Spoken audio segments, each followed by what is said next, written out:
Okay, hey guys, I'm back again, and Gatorboards has the pattern book ready. This is it. So this is the book I'm going to put on my website, and I put it on eBay. It's got a lot of patterns in there. Right now there's 28 patterns, and they're pretty cool. So what you can do is you get the book, and it's just full of little templates, you know, patterns to put on your decks after you make the deck. So after you make your deck, once you press it and get it out of the mold, well, then it's time to design your shape of your board. So I have a bunch of little designs in here that you guys can try. I mean, here's a couple. You can see that, okay? And then you go to the next page. Let's see, it's a little tough. Then you got these. You got, you know, there's a regular one and then a different one. And you got a little fish, which I'm going to show you later. I made one finally, and it came out actually pretty good. Okay, I also give you a little graphics in there, a little square box, and that's so you know, if you want to try to do your own drawing of your own board, you can do it. And the little squares help. I'll show you. So you take the squares, and it's down the middle. So you can just, you know, draw a line on that side, and then, you know, draw the same line in the same spot. And then you can go all the way down there.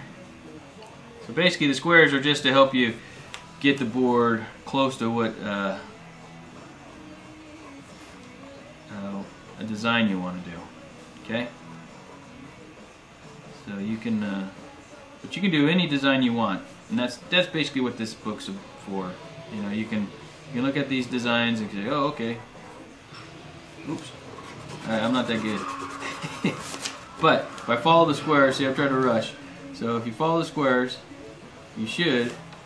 everything should look about the same. Like that. There you go. Now I'm doing better. So anyways, I mean, that's kind of a weird looking, it looks like a dark. But anyways, you see what I mean. The graphics will help you draw the board that you want, or you can just use one of the ones in the book. I mean, here's the paper. These are all the pages, really. I just cut these in half, and then you get your little decks. But and here they are. You know, these are what they look like. Okay, so anyhow, you got 28 patterns in there. So you got 28 to choose from. A lot of them are similar, but a little different. Some of them have different tails, different noses, and then you know, and if you don't like them, you can actually modify them yourself a little bit, if you want. Okay, so I'm going to put this book on my site, and you guys can check it out. Oh, and the fish. See the fish right here? That fish right there. I've been saying I was going to make one. I finally made one the other day, and it turned out pretty awesome. Look at that guy. That guy awesome or what? That is an awesome looking fish.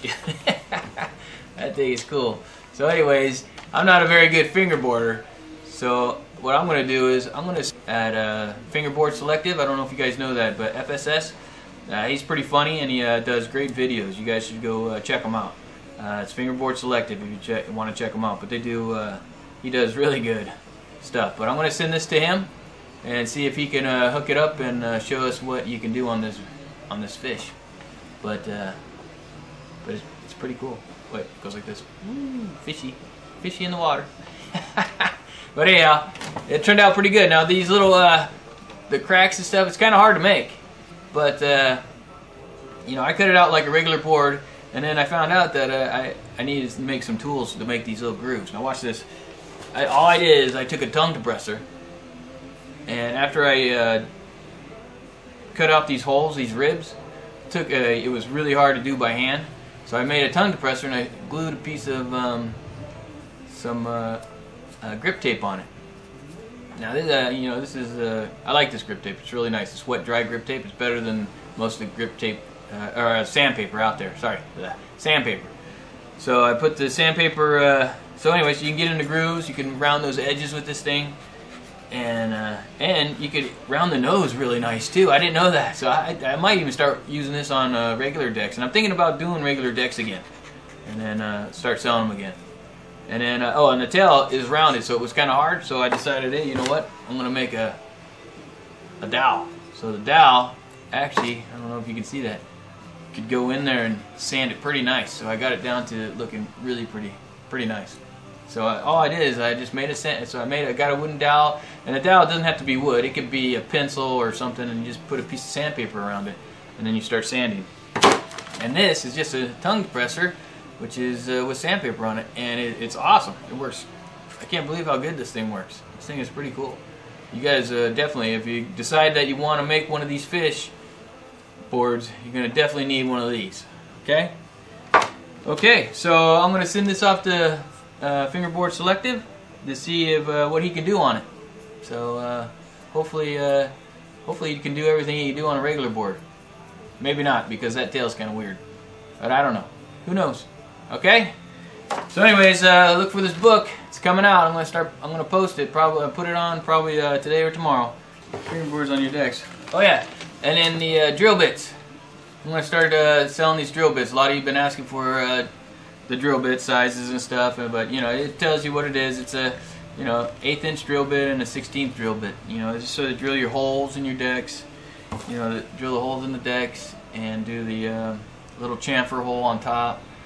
And so I'm going to sell these guys, and they'll be on the website too. And what you do, you get the 1/8 inch and you get the 1/16 inch, those two drill bits. Okay. Okay. All right. So keep a lookout for the book and the drill bits. Okay.